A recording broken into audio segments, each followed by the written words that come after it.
Assalamualaikum dan salam sejahtera. Saya Haris Sekar Bisharul Fazli bersama rakan saya Ahmad Faris Dini bin Abdul Aziz. Pada video kali ini kami akan membentangkan peranan dan pemikiran tokoh bahasa pra-merdeka dan pasca merdeka. Assalamualaikum dan salam sejahtera semua. Nama saya Muhammad Faris Dini bin Abdul Aziz dan bersama saya adalah rakan saya Haris Haikal bin Syarul Fazli. Hari ini kami akan membentangkan tajuk peranan dan pemikiran tokoh bahasa pada pra-merdeka dan pasca merdeka. Pembentangan ini adalah sebahagian daripada kursus BMMB 1074 iaitu Sejarah Perkembangan Bahasa Melayu di bawah bimbingan Tuan Haji Muhammad bin Tayyab. Topik ini sangat penting kerana ia memperlihatkan perjalanan panjang bahasa Melayu daripada bahasa komunikasi harian menjadi bahasa ilmu dan bahasa kebangsaan yang menyatukan kita semua sebagai rakyat Malaysia. Baiklah, mari kita mulakan dengan pengenalan kepada keagungan bahasa Melayu. Bahasa Melayu bukan sekadar alat komunikasi, malah ia merupakan bahasa tamadun Nusantara.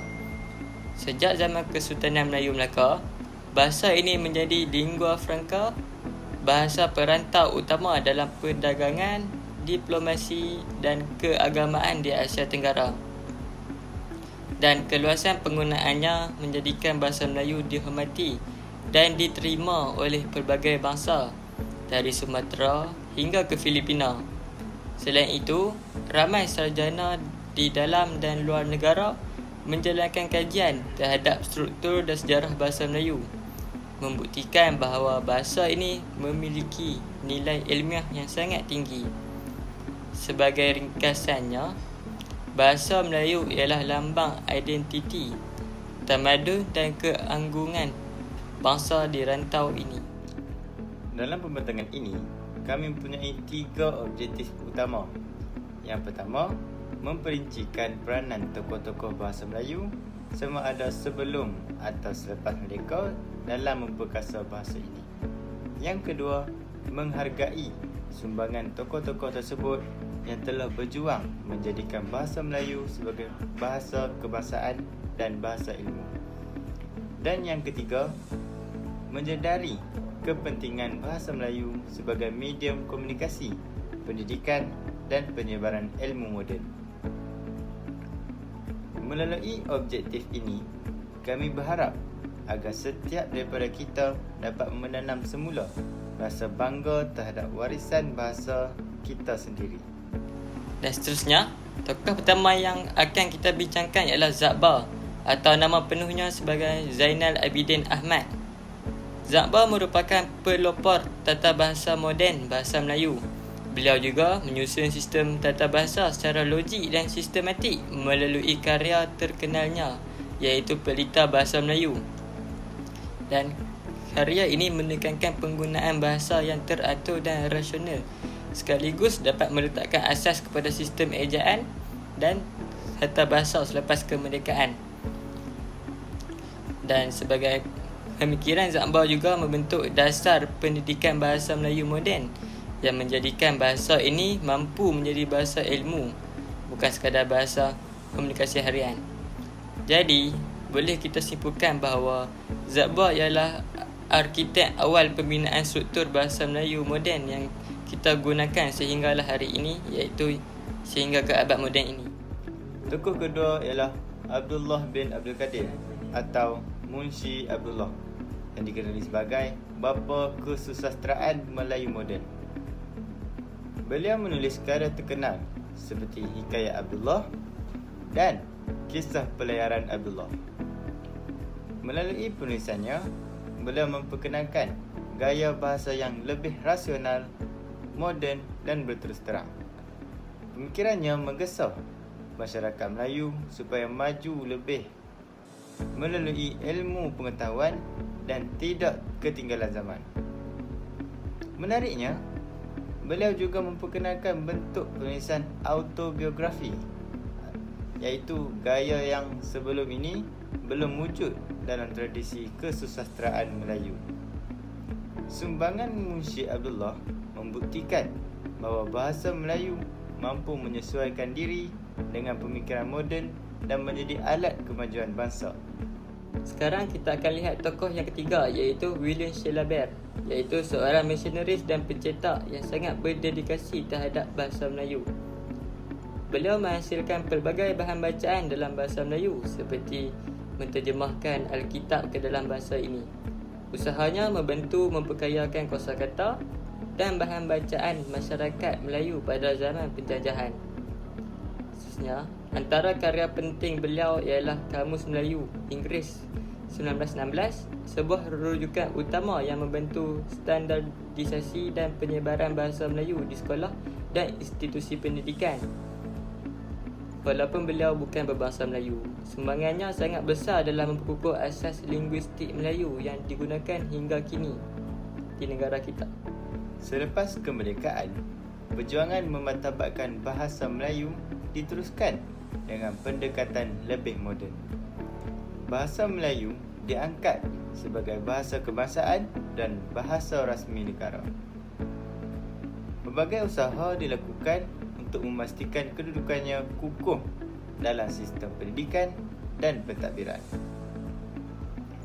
Tokoh-tokoh pasca merdeka memberi fokus kepada bidang linguistik moden, tata bahasa, sosiolinguistik dan perancangan bahasa. Ianya menjadikan bahasa Melayu setanding dengan bahasa ilmu lain di dunia. Untuk tokoh yang seterusnya ialah Profesor Nik Safiah Karim, seorang tokoh penting dalam linguistik moden Malaysia. Beliau merupakan seorang yang sangat penting dan beliau merupakan penulis utama Kata Bahasa Dewan yang menjadi rujukan standard dalam sistem pendidikan di negara kita. Sumbangan beliau membantu memperkukuh sistem bahasa, morfologi dan sintaksis Melayu supaya sesuai digunakan dalam konteks akademik dan profesional. Dan Nik Safiah juga dikenali sebagai arkitek Kata Bahasa Dewan kerana jasanya yang sangat besar dalam memperkemas struktur bahasa kita. Tokoh berikutnya ialah Profesor Emeritus Asmah Haji Omar, seorang sarjana bahasa yang banyak menyumbang kepada bidang sosiolinguistik Melayu. Beliau mengkaji variasi dialek, struktur bahasa dan sejarah evolusi bahasa Melayu dengan sangat mendalam. Kajiannya membantu kita memahami hubungan antara bahasa, budaya dan masyarakat. Sumbangan beliau bukan sahaja memberi manfaat kepada Malaysia, tetapi juga mengangkat bahasa Melayu ke peringkat antarabangsa melalui kajian akademik yang diiktiraf dunia. Untuk tokoh yang terakhir ialah Profesor Dr. Abdullah Hassan. Beliau merupakan seorang pakar dalam bidang komunikasi dan perancangan bahasa. Beliau menulis pelbagai karya penting seperti Linguistik Am untuk guru bahasa dan banyak lagi yang membincangkan cara penggunaan bahasa secara efektif dan berkesan. Dan konsep bahasa efektif yang diperkenalkan oleh beliau menekankan pentingnya ketepatan dan kejelasan dalam berkomunikasi, khususnya dalam urusan rasmi dan profesional. Selain pada itu, sumbangannya menjadikan bahasa Melayu terus relevan dalam konteks pembinaan negara dan komunikasi moden sehingga ke hari ini. Walaupun tokoh-tokoh ini berasal dari zaman berbeza, pemikiran mereka masih sangat relevan dalam dunia digital hari ini. Sistem ejaan dan tata bahasa yang seragam hasil usaha Zakbar dan Nik Safiah membolehkan bahasa Melayu digunakan dengan baik di platform digital seperti e-pembelajaran dan media sosial. Kini, kandungan ilmiah digital seperti artikel, jurnal dan laman web menggunakan bahasa Melayu dengan lebih meluas.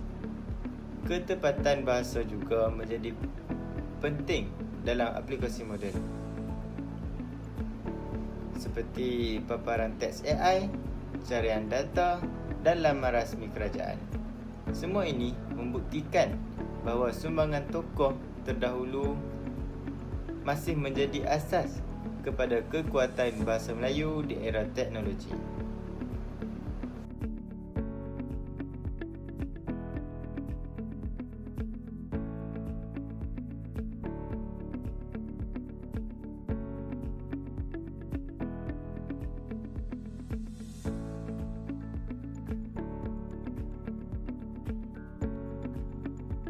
sekarang kita sudah sampai di bahagian penutup.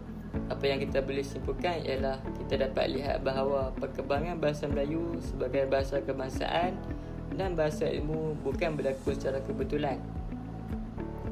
Perkara ini berlaku kerana hasil perjuangan gigih tokoh-tokoh yang kita bincangkan tadi. Dari Zakbar hinggalah ke Nik Safiah, dari Munshi Abdullah hinggalah ke Asma Haji Omar. Mereka semua membina asas yang menjadikan bahasa Melayu kukuh, berwibawa dan dihormati di seluruh dunia. Semoga dengan semangat ini, kita juga berusaha dapat mempertahankan dan memperkasakan bahasa kita, terutama dalam dunia digital masa kini. Menelusuri sejarah perkembangan bahasa Melayu sebenarnya memberi kita satu kesedaran besar bahawa bahasa ini bukan sekadar warisan tetapi juga kekuatan bangsa. Dari usaha gigih tokoh-tokoh terdahulu, kita belajar tentang nilai perjuangan, ilmu dan semangat untuk memertabatkan bahasa sendiri. Mereka membina asas yang kukuh supaya generasi seperti kita dapat menikmati keindahan dan keilmuan bahasa Melayu hari ini. Namun, perjuangan itu belum berakhir.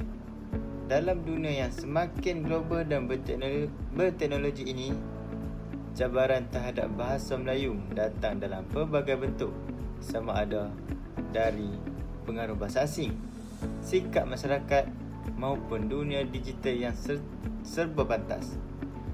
Justru tanggungjawab kita ialah memastikan bahasa Melayu terus hidup, terus dihormati, terus digunakan. Gunakanlah bahasa ini dengan bangga di media sosial, dalam bidang profesional maupun di peringkat antarabangsa. Kerana apabila kita memartabatkan bahasa sendiri, sebenarnya kita sedang mempertahankan maruah dan identiti bangsa. Sekian sahaja pembentangan kami. Terima kasih atas perhatian anda dan semoga semangat perjuangan bahasa terus menyala dalam diri kita semua. Bahasa Melayu kekal berdaulat, bangsa Melayu kekal bermaruah. Itu sahaja pembentangan pada kali ini. Sekian, terima kasih.